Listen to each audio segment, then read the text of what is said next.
shalom à toutes, shalom à tous. Nous voulons souhaiter aux unes et aux autres la bienvenue au centre évangélique Les Verbes Divins.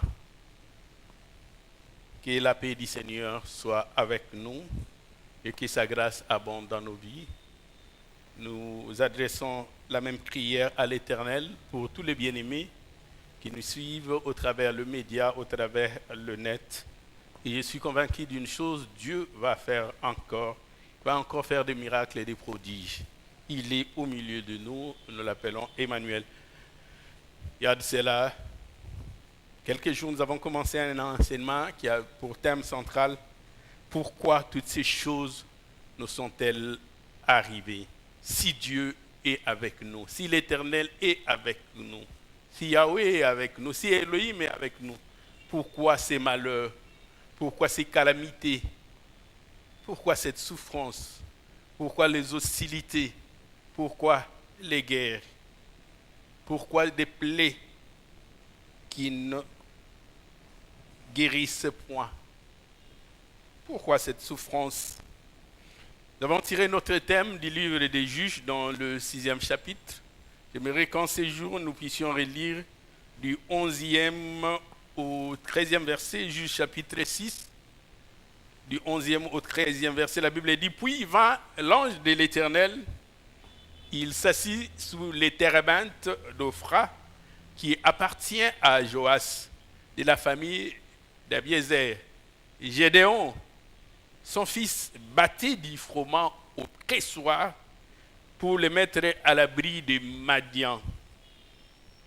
L'ange de l'Éternel lui apparut et lui dit, « L'Éternel est avec toi, vaillant héros. » Gédéon lui dit, « Ah, mon Seigneur, si l'Éternel est avec nous, pourquoi toutes ces choses nous sont-elles arrivées?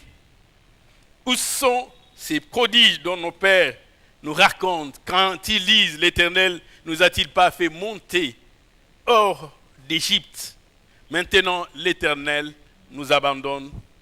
L'Éternel nous livre entre les mains de Madian. » Tel était notre texte de base de Juges chapitre 6, où l'ange de l'Éternel disait à Gédéon, « L'Éternel est avec toi, vaillant héros. » En son temps, nous avions posé la pierre d'assise, le socle, le fondement de notre enseignement.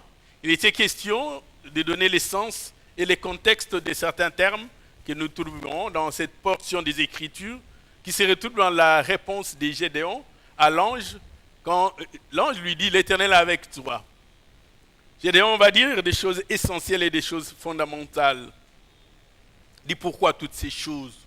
Gédéon ne les cite pas, mais il voulait parler des malheurs, des douleurs, des tristesses, des afflictions, de la souffrance, des hostilités, des maladies, de la faim, de la nudité et surtout de l'asservissement. Parce qu'à l'époque, ils étaient asservis par les Madianites. Quand ils s'aimaient, Madian venait moissonner. Et Gédéon dit toutes ces choses. Pourquoi ces malheurs? Cette question revient encore en ces jours. Les gens se disent, si Dieu est avec nous, pourquoi vivons-nous autant de calamités? Si Dieu est avec nous, pourquoi les choses ne semblent pas marcher? Deuxième chose que Gédéon dit à l'ange de l'Éternel, dit où sont les prodiges? Nos pères nous racontaient qu'il y avait des guerres, Dieu s'est manifesté. Lorsque nous étions asservis, Dieu venait par sa main puissante pour nous délivrer. Lorsqu'on nous attaquait, Dieu venait nous sauver. Mais où sont les prodiges? Où sont les miracles? Où sont les choses extraordinaires? Ces choses, nous ne les voyons plus. Gédéon est en train de dire pourquoi Dieu ne se manifeste plus aujourd'hui comme il le faisait par le passé. Et il est en train de demander où sont les prodiges? Où sont les miracles? Et la troisième des choses, Gédéon dit, maintenant l'Éternel nous abandonne. Au travers de ce que Gédéon est en train de voir, il tire une conclusion, que Dieu nous abandonne. Le prophète Ésaïe dit, une femme oublie-t-elle l'enfant qu'elle allait? N'a-t-elle pas compassion du fruit de ses entrailles? Quand bien même elle l'oublierait, moi, l'Éternel, je ne t'oublierai pas. Nous avions donné les objectifs de notre enseignement, nous n'allons pas y revenir aujourd'hui. Mais dans un premier point, nous avons cherché à partager sur ces erreurs qui sont répandues. Et même qui se trouvent dans le propos de Gédéon quand il s'adresse à l'ange de l'Éternel. Il y a des erreurs qui sont répandues. La première erreur que nous avions cherché à corriger ou à partager avec nous, c'est que beaucoup pensent que quand on est juste, aucun malheur ne peut vous atteindre. J'aimerais encore le dire, comme je l'avais dit la fois passée, les malheurs peuvent bien atteindre le juste. Comme l'a dit le psalmiste dans le psaume 34, le 19e verset, il dit, les malheurs atteignent souvent le juste, mais l'Éternel en délivre toujours. Les malheurs peuvent bien atteindre le juste. La tristesse peut arriver même dans la maison du juste. Deuxième erreur que nous avions pensé ensemble corriger, c'est que beaucoup pensent que lorsqu'on est juste, aucune guerre ne peut s'élever contre soi. Mais encore le dire, cela n'est pas vrai. On peut bien être juste, mais des nations, des inconscients, des méchants, des devins, des forces des ténèbres, des marabouts, des sorciers s'élèveront pour vous combattre. Et Jérémie nous le dit dans Jérémie chapitre 15, les 20e verset. L'Éternel dit à Jérémie, je te rendrai pour ce peuple comme une forte muraille de reins. Ils te feront la guerre. L'Éternel n'a pas dit à Jérémie, je t'épargnerai des guerres, mais ils te feront la guerre. Mais au moins, ils ne te vaincront point. Tu peux bien être juste, mais cela n'empêchera pas aux sorciers, aux méchants, aux devins, de te faire la guerre. À ceux qui pratiquent les sciences occultes à chercher ta ruine. Troisième erreur que nous avons pensé corriger, c'est que beaucoup pensent que quand on est juste, on est à l'abri des épreuves. Et si c'était le cas, Dieu n'allait pas mettre Abraham à l'épreuve. Et l'Épître aux Hébreux le dit clairement, lorsque, après avoir défini la foi, commence à donner des exemples de gens qui ont été avec Dieu, qui ont marché avec Dieu, qui ont manifesté leur foi. C'est ainsi que dans le chapitre 11 de l'Épître aux Hébreux, le 17e verset, la Bible nous parle d'Abraham comme un homme de foi, notre père dans la foi. Et l'Épître dit, c'est par la foi qu'Abraham offrit Isaac. Mais pourquoi Abraham avait offert Isaac? Il dit, lorsqu'il fut mis à l'épreuve, Abraham a été mis à l'épreuve et qu'il offrit son unique fils, lui qui avait reçu les promesses. Dieu lui avait donné des promesses à Abraham, à Isaac, lui sera suscité une postérité. Mais Dieu lui dit, donne-moi cet enfant de la promesse. Et Abraham donna son enfant à Dieu. On peut bien être juste, mais on n'est pas à l'abri des épreuves. Et quatrième chose, nous avons dit la persécution peut concerner, et très souvent d'ailleurs, concerne le juste. Et Christ, lorsqu'il parlait à ses disciples, à ses apôtres, il leur laissait cela comme une sorte de testament. Lorsque nous lisons Luc chapitre 21, dans le 12e verset, Luc 21, dans le 12e verset, la Bible dit, mais avant tout cela, on mettra la main sur vous. Il ne parle pas au conditionnel, il est affirmatif. Il parle avec une certitude. Il ne se trompe pas. Il dit, on mettra la main sur vous et l'on vous persécutera. Cette chose arrivera. Vous serez persécutés. On vous livrera aux synagogues. On vous jettera en prison. On vous menera devant le roi et devant des gouverneurs à cause de mon nom. La persécution concerne les justes. On va vous persécuter. Si vous êtes méchant et que vous êtes puni, n'êtes pas persécuté. C'est votre rétribution, c'est votre salaire. Si vous avez commis des délits, de fautes, et que pour cela, vous êtes attrapé et jeté en prison, c'est votre rétribution. Mais si vous êtes juste et à cause de cela, vous êtes frappé, acceptez cela comme étant une persécution. Cinquième chose, il y en a qui disent qu'on n'a plus besoin de combattre. On n'a plus besoin de combattre. J'aimerais nous dire, c'est vrai, nous avons la victoire, mais nous avons la victoire. Mais nous combattons dans la victoire. Nous devons combattre. Et Paul l'a dit plusieurs fois à son fils bien-aimé dans la foi, à Timothée, plusieurs fois. Mais j'aimerais prendre l'une des portions où Paul exhorte son fils dans la foi, Timothée, à combattre les bons combats. Dans 1 Timothée, chapitre 6, le 12e verset. 1 Timothée, chapitre 6, le 12e verset, Paul dit à son fils bien-aimé dans la foi, combat le bon combat de la foi. C'est une exigence, une exhortation, mais aussi une recommandation. Il dit, combat le bon combat de la foi. Tu n'as pas d'autre choix. Je te le demande. Et bien plus, je te l'exige. Tu dois combattre le bon combat de la foi et saisis la vie éternelle à laquelle tu as été appelé, pour laquelle tu as fait de belles confessions en présence d'un grand nombre de témoins. Nous combattons, mais nous combattons dans la victoire. Et lorsqu'on a été appelé, il faut accepter le combat, accepter la guerre, accepter l'adversité, même les hostilités. Et à un point, trouver cela normal qu'on soit combattu. Gloire soit rendue à notre Seigneur. En ce jour, j'aimerais nous proposer des textes de lecture. Le premier texte se retrouve dans la lettre de Paul aux Philippiens. Paul aux Philippiens, chapitre 4, du 11e au 12e verset. Philippiens, chapitre 4, du 11e au 12e verset. Et nous lirons 2 Corinthiens, chapitre 11, versets 23 à 26. 2 Corinthiens, chapitre 11, versets 23 à 26. J'aimerais lire le premier texte, Philippiens, chapitre 4, du 11e au 12e verset, où nous allons tirer notre sous-thème de ce jour. Voici ce que la Bible nous dit. Ce n'est pas en vue de mes besoins que j'ai dit cela, car j'ai appris à être content de l'état où je me trouve. Verset 12. Paul dit, je sais vivre dans l'humiliation. Je sais vivre dans l'abondance. En tout cela et partout, j'ai appris à être rassasié et à avoir faim. À être rassasié et à avoir faim. À être dans l'abondance et à être dans la disette. 2 Corinthiens chapitre 11, verset 23 à 26. Paul dit, sont-ils ministres de Christ? Je parle en homme qui extravague. Je le suis plus encore par les travaux, bien plus par les coups, bien plus par les emprisonnements, bien plus, souvent en danger de mort. 5 fois j'ai reçu des Juifs 40 coups moins 1.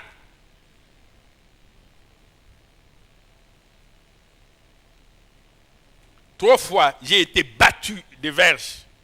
Une fois j'ai été lapidé. 3 fois j'ai fait naufrage. J'ai passé un jour et une nuit dans l'abîme.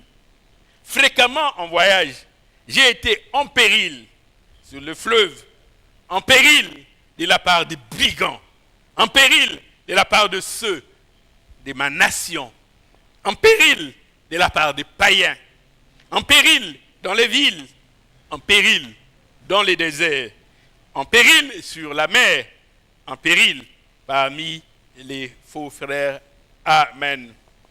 Notre sous-thème d'aujourd'hui est intitulé « Je sais vivre dans l'humiliation et je sais vivre dans l'abondance ». Je sais vivre dans l'humiliation. Je sais vivre dans l'abondance. Dans la réponse de Gédéon à l'ange de l'Éternel, il semblait dire, si Dieu est avec nous, ça sera toujours la gloire. Si Dieu est avec nous, ça sera toujours le succès. Si Dieu est avec nous, ça sera toujours des moments de félicité, de satisfaction, où nous mangeons notre faim, où nous ne sommes asservis de personnes, où nous ne sommes pas combattus. Mais lorsque nous voyons le combat, lorsque nous voyons l'adversité, nous nous demandons, est-ce que réellement Dieu est avec nous? Et Paul nous dit, j'ai appris à vivre dans l'humiliation, je sais aussi vivre dans l'abondance. Je sais vivre dans l'abondance, je sais vivre dans la disette. Dieu n'est pas Dieu seulement quand il me donne. Dieu n'est pas Dieu seulement quand je suis dans l'abondance. Dieu n'est pas Dieu quand seulement il me donne le mariage ou les enfants ou le travail que je voudrais ou la maison que je désire acquérir. Même dans la disette, Dieu demeure Dieu, assis sur son trône. Ce n'est pas parce que tu manques que cela fera que Dieu cesse d'être Dieu. Et Paul dit, compte tenu de cela, je sais vivre. Quand Dieu me donne, je le glorifie. Quand il m'élève, je l'élève, j'exalte sa grandeur. Et quand il ne me donne pas, je reconnais qu'il est Dieu. Il ne cesse pas d'être Dieu. Parce que j'ai manqué le costume que je souhaitais avoir ou les véhicules que je voulais acquérir. Il est Dieu et je sais vivre. Je sais vivre. Comme un chanteur l'avait dit, je ne pose même pas de questions du genre pourquoi. Il demeure Dieu. Et quand nous voyons la vie de Paul, dans le deuxième lettre de Paul aux Corinthiens, il est en train de rendre des témoignages de sa vie, apôtre, et a amené la parole de Dieu, l'évangile aux incirconcis, à ceux qui avaient été appelés païens. Mais on se rend compte que la vie de Paul n'a toujours pas été rose, bien qu'apôtre, bien qu'appelé et établi dans son ministère. Paul, dans 2 Corinthiens, chapitre 11, verset 23, dit « Mais si son ministre de Dieu, je le suis plus encore. Mais en quoi je le suis ?» Il nous relate, comme s'il voulait nous donner son CV, comment il a vécu. Il dit « J'étais bien dans les travaux, bien plus dans le coup, dans les emprisonnements, tout ça j'ai connu. J'ai été dans les dangers des morts. » Et Paul dit, dans le verset 24 de 1 Corinthiens chapitre 11, il dit 5 fois, j'ai reçu des Juifs 40 coups moins 1. 5 fois, battu des verges. Il dit 3 fois, j'ai été battu des verges. Une fois même, j'ai été lapidé. J'ai été lapidé. Et lorsqu'on connaît l'histoire, on ne lapidait pas les gens pour les rester vivants. On jetait suffisamment de pierres pour être sûr que la personne meurt. Paul dit, j'ai été lapidé. Il dit, 3 fois j'ai fait naufrage. Je pouvais même mourir noyé. Il dit, j'ai passé une nuit et un jour dans l'abîme. J'ai été en péril sur le fleuve, en péril parmi les brigands, les gens de mauvaise vie, en péril même parmi le mien, ceux de ma nation, en péril parmi les païens. C'est ça ma vie, mon lot quotidien. Et Paul dit, je peux vivre. Quand Dieu me donne, je prends. Et quand il ne me donne pas, j'accepte. Je sais vivre dans l'humiliation. Je sais vivre dans l'abondance. Ne crois pas que Dieu peut être Dieu. Tu dois seulement être dans l'abondance. Ne crois pas que Dieu peut être Dieu. Tu dois avoir une belle villa. Paul dit, moi je sais vivre. Même quand je manque, je peux vivre dans cette condition. Quand Dieu m'a rempli d'abondance, je peux vivre dans cette condition. Je sais, j'ai appris. Au travers du ministère que j'exerce, j'aimerais relever 5 choses principales par rapport à ce que Paul nous dit. La première des choses, ni humiliation ni abondance ne peut nous séparer de l'amour de Dieu. L'amour de Dieu ne se manifeste pas seulement pendant l'abondance, pendant la prospérité, pendant la richesse, dans le moment de réussite et de victoire, d'élévation, de gloire. Rien ne peut nous séparer de l'amour de Dieu. Que ce soit l'abondance ou l'humiliation, rien ne peut nous le séparer. Et Paul le dit si bien dans ce texte que nous connaissons bien, de son épître aux Romains, dans le 8e chapitre. À partir du verset 35, Paul dit, Romains chapitre 8, à partir du verset 35, il pose une question en disant, qui nous séparera de l'amour de Dieu? Il aurait pu dire, qu'est-ce qui peut nous séparer de l'amour de Dieu? Parce qu'il parle de personnes, mais on parle aussi de choses, en disant, qui nous séparera de l'amour de Dieu? Qui? Dit Séras, la tribulation, le combat, l'angoisse, la persécution, la faim, la nudité, les périls, les combats, l'épée. Qu'est-ce qui peut nous séparer de l'amour de Dieu? Même dans l'humiliation, l'amour de Dieu demeure. Il y a des apôtres qui avaient été lapidés. Et Dieu n'est pas venu les sortir de là. Il voulait qu'ils soient des modèles et des exemples. Il a laissé Étienne périr, mourir. Dans le verset 36, Romains 8 dit, selon qu'il est écrit, c'est à cause de toi qu'on nous met à mort tous les jours, qu'on nous regarde comme des brebis destinées à la boucherie. Verset 37, mais dans toutes ces choses, nous sommes plus que vainqueurs par celui qui nous a aimés. Nous sommes vainqueurs. Et Paul dit, car j'ai l'assurance. Il voudrait dire, j'ai la certitude. Il voudrait dire, j'ai la conviction profonde. Il voudrait dire, il n'y a point de doute en moi. Ce que j'ai dit est évident.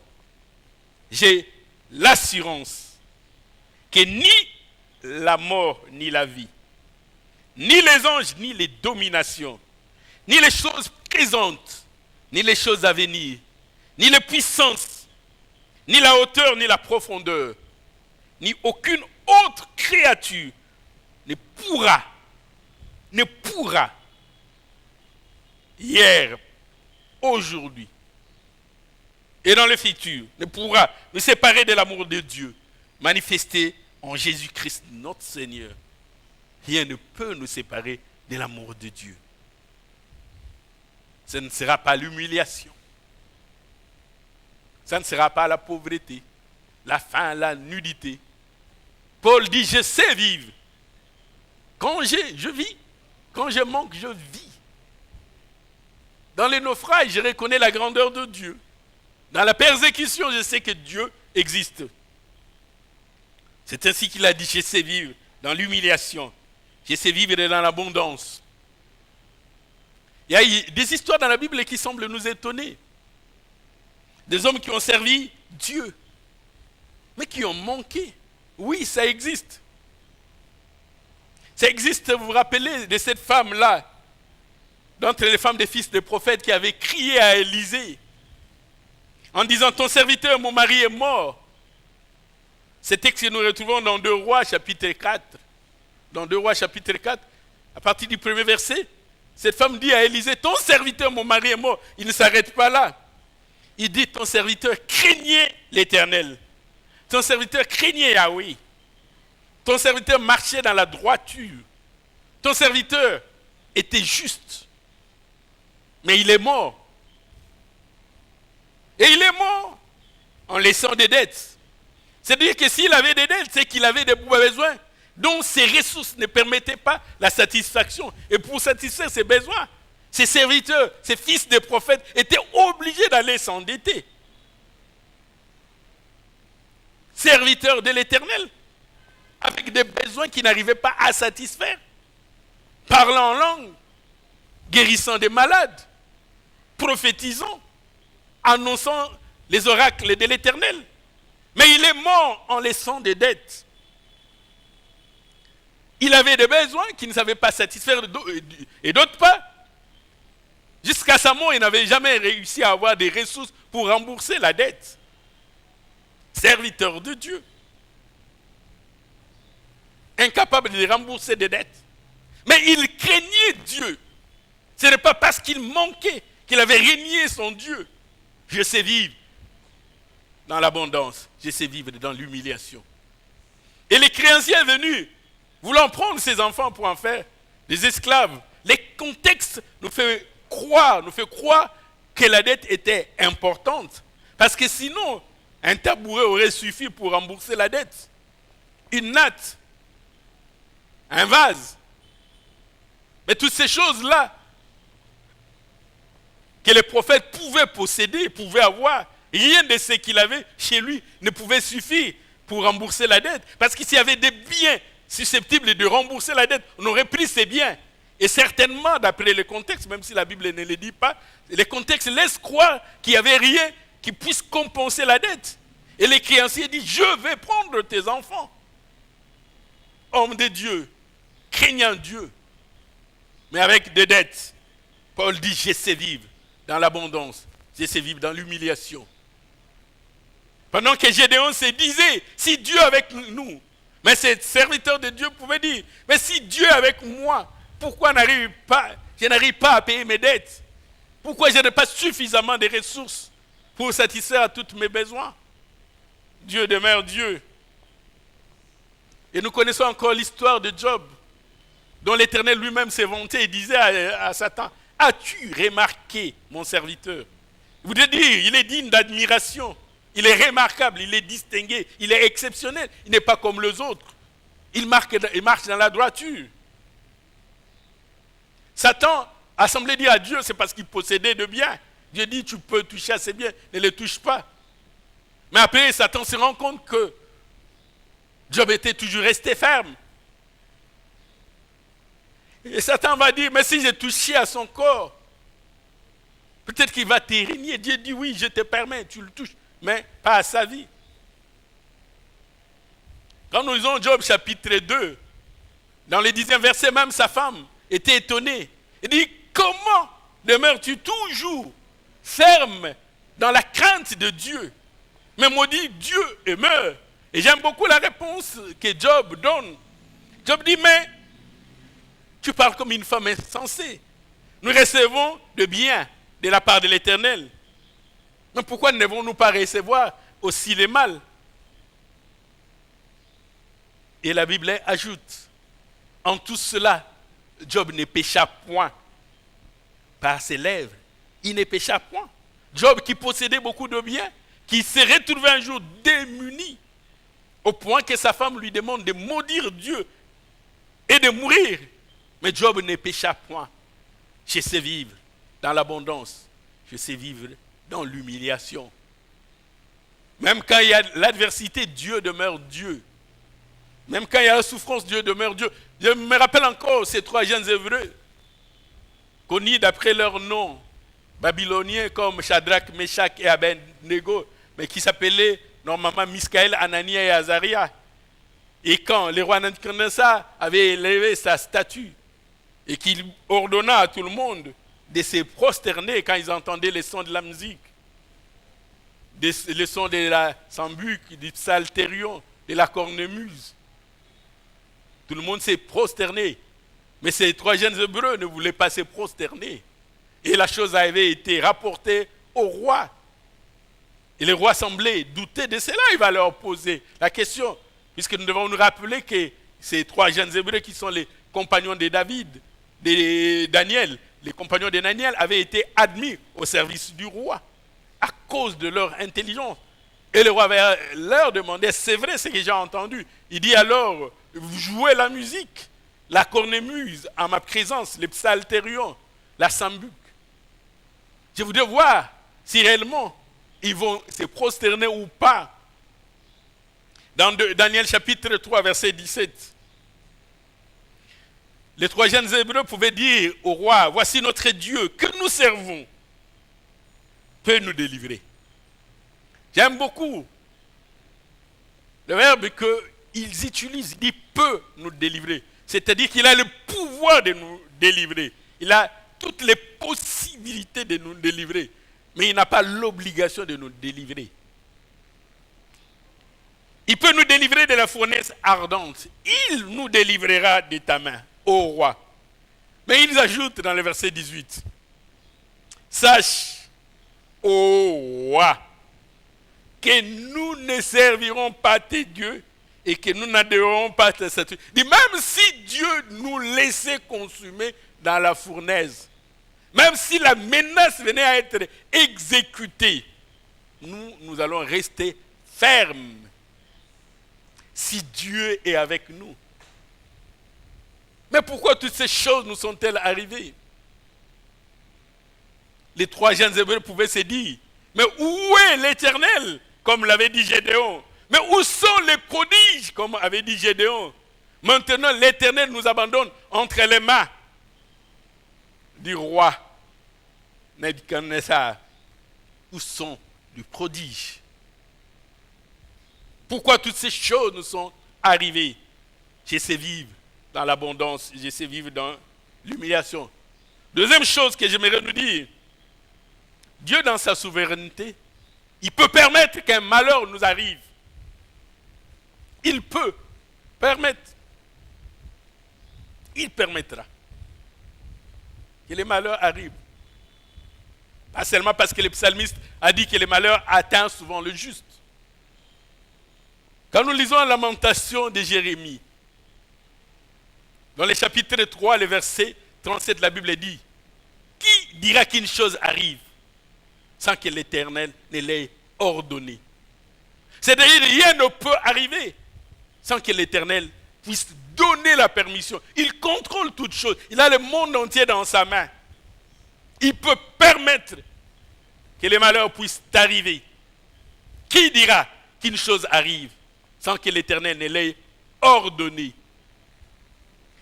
C'est que Gédéon ne savait pas que quand ils étaient asservis par les Madianites, Dieu avait permis cela. Même lorsque les enfants d'Israël se sont retrouvés sous l'oppression des Égyptiens pendant 4 siècles, Dieu avait permis cela. Qui dira qu'une chose arrive sans que l'Éternel ne l'ait ordonné? Et le prophète Amos, dans le chapitre 3, verset 6, reprend la même pensée, dit: sonne-t-on de la trompette dans une ville sans que le peuple ne soit dans l'épouvante? Lorsque nous sommes dans une ville fortifiée et qu'on y met des sentinelles, les sentinelles restent à la tour, au-dessus. Il prend la hauteur et il voit les malheurs venir de loin. Et quand il voit l'ennemi s'approcher, la sentinelle doit sonner la trompette. Et Amos dit: est-ce qu'on peut sonner la trompette pour rien? Quand on sonne la trompette, c'est qu'il y a une raison. Comme si on convoquait une réunion, c'est qu'il y a une raison. On ne peut pas convoquer une réunion sans qu'il y ait un ordre du jour. Sonne-t-on de la trompette dans une ville sans qu'il soit dans l'épouvante, sans qu'il y ait un malheur qui se pointe à l'horizon? Et Amos, le prophète, dit: arrive-t-il un malheur dans une ville sans que l'Éternel en soit l'auteur, sans que l'Éternel ait permis cela, sans que l'Éternel ait autorisé cela, sans que l'Éternel ait accepté cela? Arrive-t-il un malheur? Qui avait rendu Anne stérile? Arrive-t-il un malheur sans que l'Éternel ne l'ait autorisé?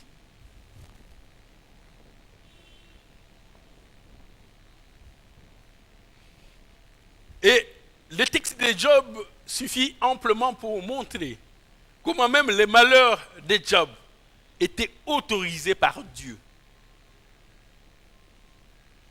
Les malheurs de Job étaient autorisés par Dieu.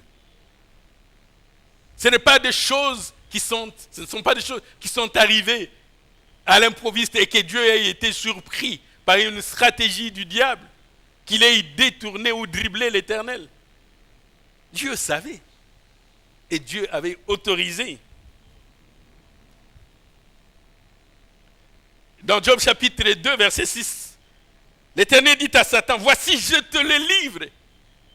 Seulement épargne sa vie. Il autorise que les malheurs arrivent à Job. Satan se retira de la face de l'Éternel, puis il frappa Job d'un ulcère malin, depuis la plante du pied jusqu'au sommet de la tête. Et Job prit un tesson pour se gratter, et il s'assit sur la cendre. Qui dira qu'une chose arrive sans que l'Éternel ne l'ait ordonné? Dieu peut permettre que certaines choses arrivent. Au jour du bonheur, réjouis-toi. Au jour du malheur, réfléchis. Et le prophète Ésaïe dit dans Ésaïe chapitre 45, le 7e verset, le fils d'Amon dit: je forme la lumière, l'Éternel forme la lumière. Mais qui forme les ténèbres ou l'obscurité? L'Éternel forme la lumière. Mais les ténèbres et l'obscurité, c'est qui? Je forme la lumière et j'ai créé les ténèbres. Je donne la prospérité, j'ai créé l'adversité. Moi, l'Éternel, j'ai fait toutes ces choses. Oui, l'Éternel fait toutes ces choses. Gloire soit rendue à notre Seigneur. Troisième chose que j'aimerais nous dire: tout ce que Dieu fait, c'est pour notre bien. Tout ce que Dieu fait, c'est pour notre bien. Même quand tu passes dans les moments difficiles, dis-toi que c'est pour ton bien que Dieu permet cela. Même quand tu passes par l'adversité, c'est pour ton bien. Tu peux te retrouver dans un coin où ton réchaud est en panne et il n'y a pas de réparateur. Dieu voudrait te préparer à une situation. Tu apprendras des choses. Tu te diras: ah, j'étais étudiant. En ce moment-là, nous le faisions nous-mêmes. Tout ce que Dieu fait, c'est pour notre bien. Je me rappelle encore l'apôtre Paul, celui qui a reçu la révélation par excellence.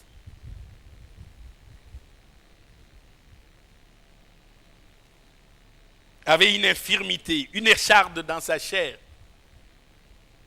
Il va prier le Seigneur pour que le Seigneur puisse lui ôter cette écharde.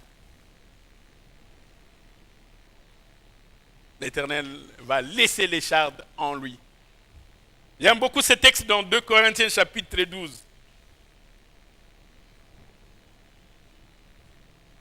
Où Paul rend témoignage de lui-même, dit 3 fois, j'ai prié le Seigneur qu'il m'ôte cette écharde. L'écharde dit non, ça reste. 2 Corinthiens chapitre 12 verset 7, il dit, et pour cela, pour que je ne sois pas enflé d'orgueil, Dieu fait tout pour notre bien. Il te donne une intelligence supérieure. Il dit, cet homme risque d'être enflé d'orgueil. Il faut que je lui donne une petite imperfection pour tempérer son orgueil. S'il est très intelligent, il est beau, il est fort, il remplit toutes les qualités en lui, il peut devenir orgueilleux. Je ferais qu'il n'ait rien qui puisse attirer les regards. Mais il est très intelligent. Pour que je ne sois pas enflé d'orgueil, à cause de l'excellence de ses révélations, il m'a été mis une écharde dans la chair, un ange de Satan pour me souffléter et m'empêcher de m'orgueillir. Il est comme ça. Il ne peut pas être orgueilleux. Il dit verset 8, 3 fois j'ai prié le Seigneur de l'éloigner de moi. Dieu avait entendu sa prière et Dieu avait répondu. Il m'a dit, ma grâce te suffit. Il prie, Seigneur, éloigne de moi cette écharde. L'Éternel dit, ma grâce te suffit, car ma puissance s'accomplit dans la faiblesse. Je me glorifierai donc bien plus volontiers de mes faiblesses, afin que par la puissance de Christ, afin que la puissance de Christ repose sur moi. Il dit, c'est pourquoi je me plais dans les faiblesses, dans les outrages, dans les calamités,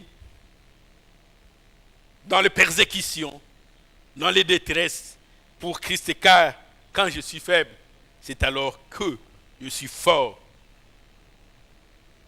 Grâce excellente, mais Dieu permet que Paul ait une écharde. Dieu fait tout pour un but. Dieu fait tout pour un but. Tu peux te plaindre que tu sois confiné, mais j'aimerais dire à toi ma soeur, à toi mon frère, Dieu fait tout pour un but. Ça peut te donner l'impression que rien ne marche. Je te le dis encore, Dieu fait tout pour un but. Et Paul le dit aussi clairement dans son épître aux Romains. L'épître aux Romains dans le chapitre 8, le verset 28. Il dit, nous savons du reste que toute chose concourt au bien de ceux qui aiment Dieu, de ceux qui sont appelés d'après son dessein. Toute chose concourt au bien. Même le confinement concourt au bien de ceux qui aiment Dieu. Je peux choquer quelqu'un en disant même le coronavirus concourt au bien de ceux qui aiment Dieu. Toutes choses, pas certaines choses. Dieu sait pourquoi il le fait. Souvent quand on lit la parole de Dieu, on a comme l'impression qu'il y a des paradoxes, des choses contradictoires.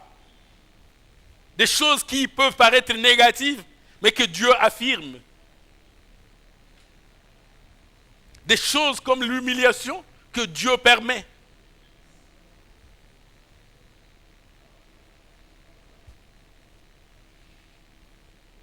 Et quand nous lisons l'épître aux Hébreux, j'aime les textes. Il dit que quand tu n'es pas châtié par Dieu, tu dois te poser des questions.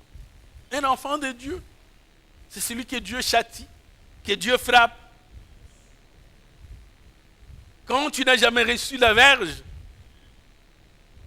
tu dois te demander sur ta filiation avec Dieu. Et quand Dieu te frappe, tu te souviens et dis, ah, j'ai un père qui veut me ramener dans le droit chemin. Toutes choses concourent bien de ceux qui aiment Dieu, de ceux qui sont appelés d'après son dessein. Quand quelque chose arrive, dis, Seigneur, qu'est-ce que tu veux m'enseigner? Quelle est l'enseignement que je peux retirer de cela. Hébreux chapitre 12, verset 6. La Bible dit, car le Seigneur châtie celui qu'il aime. Il frappe celui qu'il aime. Il frappe de la verge tout ce qu'il reconnaît pour ses fils. Seulement eux. Ce qu'il reconnaît, ses fils. Et le verset 7 dit, supportez les châtiments. C'est comme des fils que Dieu vous traite. Supportez, acceptez cela.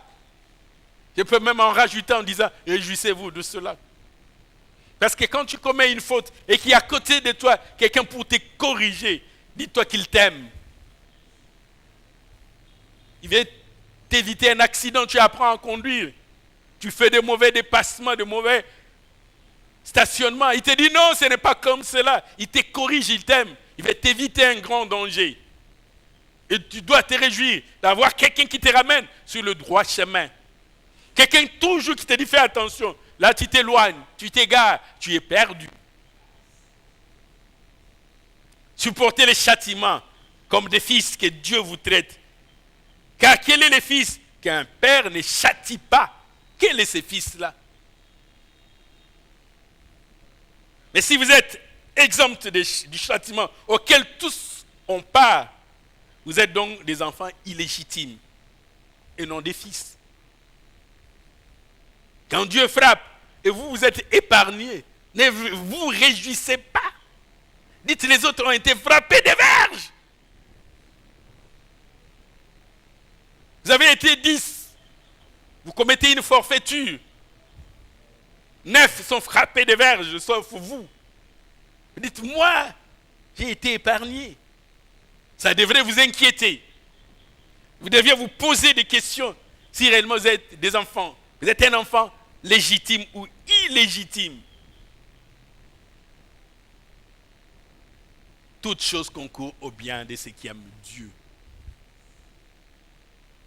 Même lorsque Dieu avait livré Israël entre les mains de Madian, Israël s'est rendu compte que d'eux-mêmes, ils ne pouvaient pas s'affranchir de Madian. Ils devaient avoir recours à l'Éternel. Et pour avoir recours à l'Éternel, ils devaient rétablir leur alliance avec Dieu, revenir vers Dieu, pour que Dieu puisse de nouveau intervenir pour leur cause. Quatrième chose que j'aimerais nous dire, quand Paul dit « je sais vivre dans l'humiliation, je sais vivre dans l'abondance ». Quatrième chose, au travers de peines, Dieu nous prépare. Dieu nous prépare au travers des peines, des tribulations. Dieu nous prépare. Dieu connaît ce qui va nous arriver demain. Il est en train de nous équiper. Il est en train de nous préparer. Nous sommes comme dans l'apprentissage.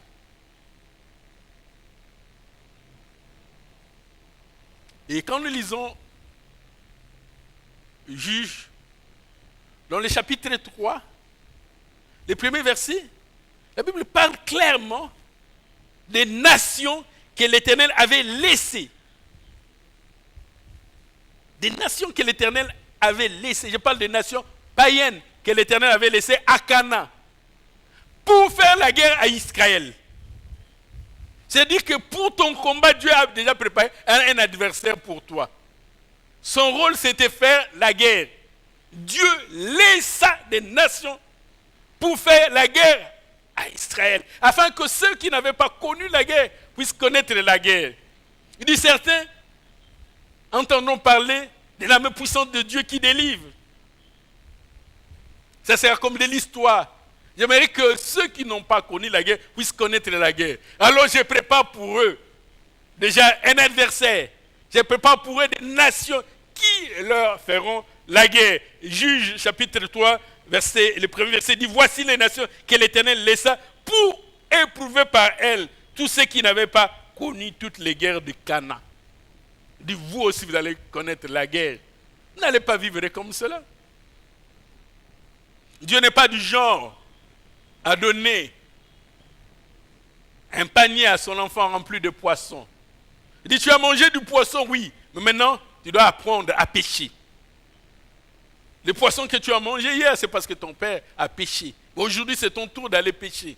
Il dit, les nations que l'Éternel laissa pour éprouver par elles les enfants d'Israël qui n'avaient point connu la guerre.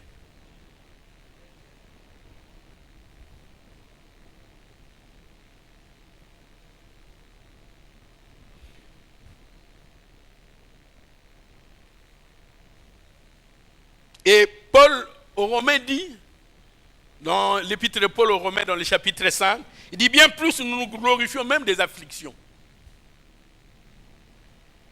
Nous nous glorifions des afflictions. Parce que l'affliction est comme une sémence. Comme une sémence.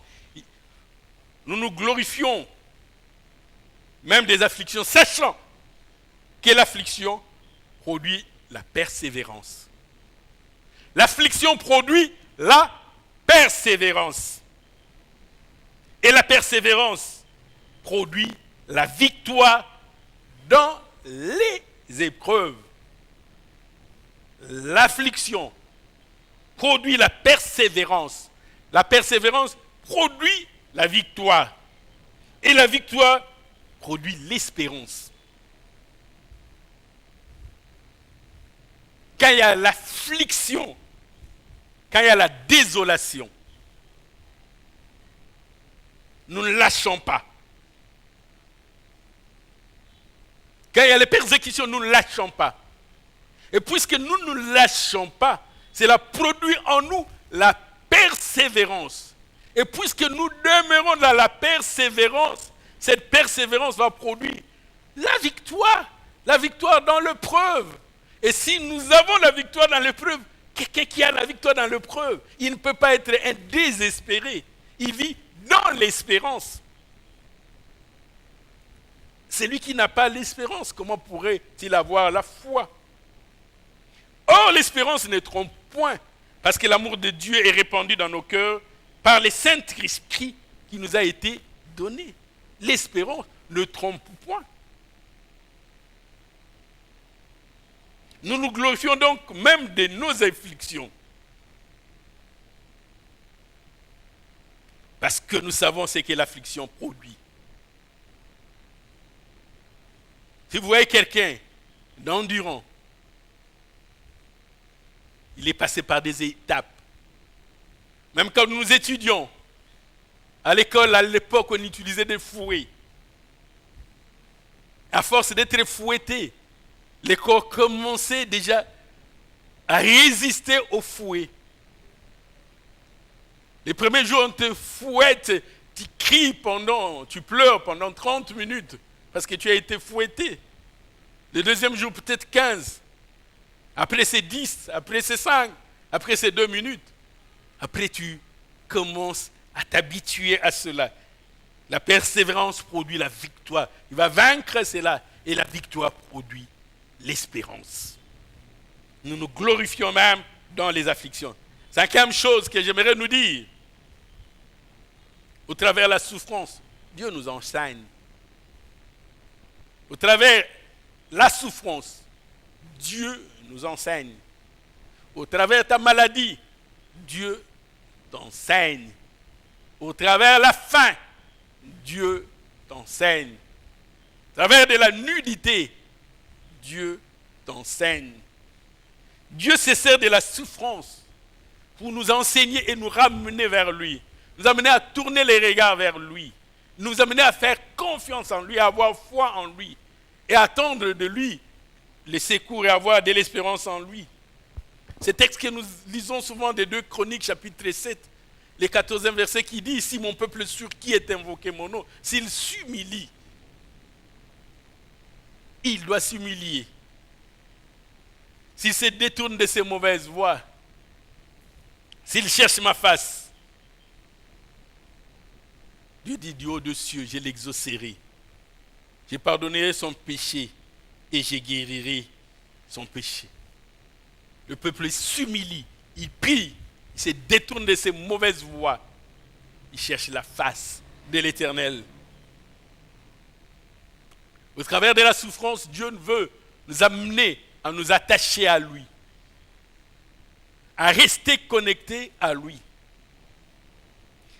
Le prophète Amos dit dans Amos chapitre 4, le verset 8, Amos chapitre 4, verset 8, il dit 2, 3 villes sont allées vers une autre pour boire de l'eau.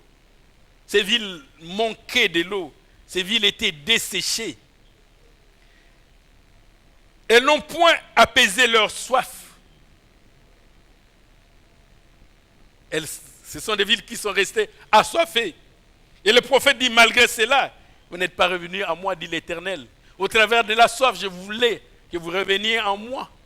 Mais il dit, malgré cela, vous n'êtes pas revenus en moi. Dans le verset 9, il dit, je vous ai frappé par la rouille et par la nielle. Vos nombreux jardins, vos vignes, vos figuiers, vos oliviers ont été dévorés par les sauterelles. Malgré cela, vous n'êtes pas revenus à moi, dit l'Éternel. J'ai envoyé parmi vous la peste comme en Égypte. J'ai tué vos jeunes gens par l'épée et laissé prendre vos chevaux. J'ai fait monter à vos narines l'infection de votre champ. Malgré cela, vous n'êtes pas revenus à moi, dit l'Éternel. Il y a des malheurs qui étaient arrivés aux enfants d'Israël. Dieu s'est servi de cela comme pédagogue, comme matériel didactique pour enseigner son peuple, pour montrer les droits chemins à son peuple, pour montrer la lumière à son peuple, pour montrer la bonne direction à son peuple, pour les amener vers la source intarissable d'eau de vie. Il dit, là où vous êtes, je ferai manquer de l'eau pour que vous reveniez vers la source d'eau de vie. Et Dieu se sert de cela pour ramener son peuple vers lui. Il dit, je vous ai bouleversé comme Sodome et Gomorrhe, que j'ai détruisis. Et vous avez été comme un tisson arraché de l'incendie. Malgré cela, vous n'êtes pas revenus à moi. Dieu dit, ces malheurs, c'était pour votre bien, pour vous enseigner, pour vous amener à me rechercher. Dieu dit, je me sers de cela comme outil, comme matériel didactique, comme moyen pour enseigner. Et même le prophète Agé répond à la même prophétie dans le texte du prophète Agé. Dans Agé, le 2e chapitre, le 17e verset. La Bible dit, je vous ai frappé par la rouille et par la nielle. Je vous ai frappé par la grêle. J'ai frappé tout le travail de vos mains. Malgré cela, vous n'êtes pas revenus à moi, dit l'Éternel. L'objectif pour Dieu, la souffrance, la peine, la sécheresse, ce n'était pas pour détruire son peuple. C'était pour éveiller leur attention, pour le réveiller, pour le ramener à lui. Ils ne cherchaient pas leur mort. Et même, il est dit par le prophète Ézéchiel, l'Éternel ne cherche même pas la mort du méchant. Il ne recherche pas la mort de celui qui pêche, mais qui puisse se repentir et qui revienne à lui. Il ne cherche pas sa mort. Et il voudrait nous ramener à lui. Il voudrait nous ramener. Et il se sert de la souffrance comme moyen pour nous enseigner. Bien-aimés dans le Seigneur, notre texte de base, nous l'avions tiré du livre des Juges, dans le chapitre 6, où Gédéon était en train de dire à l'ange de l'Éternel, qui lui disait, Dieu est avec toi, vaillant héros. Et Gédéon était en train de lui opposer sa condition de vie, la souffrance, la servitude, l'esclavage. Il n'était même pas en sécurité, parce qu'il battait du froment oppresseur pour le mettre à l'abri de Madian. Quand Madian venait, Madian ravissait. Et Gédéon était en train de se demander, est-ce que réellement Dieu est avec nous? Si Dieu est avec nous, pourquoi nous connaissons ces choses? Nous avons essayé ensemble de corriger des enseignements erronés ou de conceptions erronées ou des perceptions qui ne sont pas correctes de la marche dans la vie d'un chrétien. Et aujourd'hui, nous avons parlé de ces témoignages de Paul. Paul qui dit, je sais vivre. Cela ne dépend pas de l'abondance ou de la disette. Dieu peut me donner, Dieu peut me priver, mais il demeure Dieu. Non seulement il demeure Dieu, mais il est au milieu de nous. Il est parmi nous. C'est lui qui a dit à Moïse et a répété à Josué, je ne vous abandonnerai point, je ne vous délaisserai point. Ce n'est pas parce que je manque du pain qu'il n'est pas avec nous. C'est ainsi que dans son épître aux Romains, il dit, qui nous séparera de l'amour de Dieu? Serait-ce la faim, la nudité, la pauvreté, la sécheresse? Il dit, j'en ai la certitude, aucune chose présente, future, ni hauteur, ni profondeur ne peut nous séparer de Dieu. Et Paul était en train de nous dire, ni l'humiliation, ni l'abondance ne peut nous séparer de Dieu. Où sont les prodiges? Dieu est au milieu de nous. Il peut permettre des choses qui nous arrivent, mais ces choses, Dieu s'en sert comme pédagogue. Et Paul aussi dit aux Romains, toutes choses concourent au bien de ceux qui aiment Dieu, de ceux qui sont appelés d'après son dessein. Si quelque chose t'arrive, Dieu qui le permet, il sait pourquoi. Parce que rien ne peut arriver, comme il a dit dans la bouche du prophète Jérémie, dans Lamentation de Jérémie, dans le chapitre 3, le verset 37, que nous avons invoqué tout à l'heure. Qui dira qu'une chose arrive sans que l'Éternel ne l'ait ordonné? Dieu peut permettre qu'un malheur nous arrive, mais nous savons que toute chose concourt au bien de ceux qui aiment Dieu, de ceux qui sont appelés d'après son dessein. Au jour du malheur, réfléchis. Au jour du bonheur, sois heureux. J'aimerais sur cette note nous demander de nous incliner un court moment dans la prière en observant la grandeur de Dieu. C'est Dieu qui est puissant, mais qui est aussi présent au milieu de nous, qui agit, qui nous enseigne, qui nous parle, qui décide de notre bien. Lui qui a dit par la bouche du prophète Ésaïe, j'agirai, qui s'y opposera. Et Ésaïe dit, la main de l'Éternel est étendue, qui la détournera. Que nous puissions saisir la grandeur, la profondeur de Dieu, mais aussi que nous puissions nous convaincre d'une chose, que Dieu est fidèle et il ne nous abandonnera pas, il ne nous délaissera pas. Et comme Paul pouvait le dire encore aux Romains, si Dieu est pour nous, qui sera contre nous? Ce n'est pas les afflictions présentes qui pourraient être comparées à la gloire future, à la gloire à venir qui sera révélée. Même si aujourd'hui je peux manquer du pain, mais Dieu demeure Dieu et sa bonté demeure éternellement. Que la gloire, l'honneur, la louange, la magnificence reviennent à l'Éternel dans le nom de Yahushua Hamashiach.